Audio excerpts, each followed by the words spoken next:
Дала дидары жобасының негізгі мақсаты аудандық мәдениет қайраткерлерін дәріптеу және насихаттау.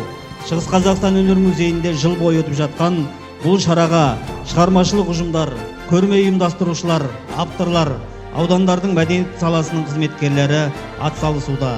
Қазақстан Республикасының тәуелсіздігінің 30 жылдығына арналған жобада бізбен бірге жұмыс жасаған барша аудандарға алғысымызды білдіреміз.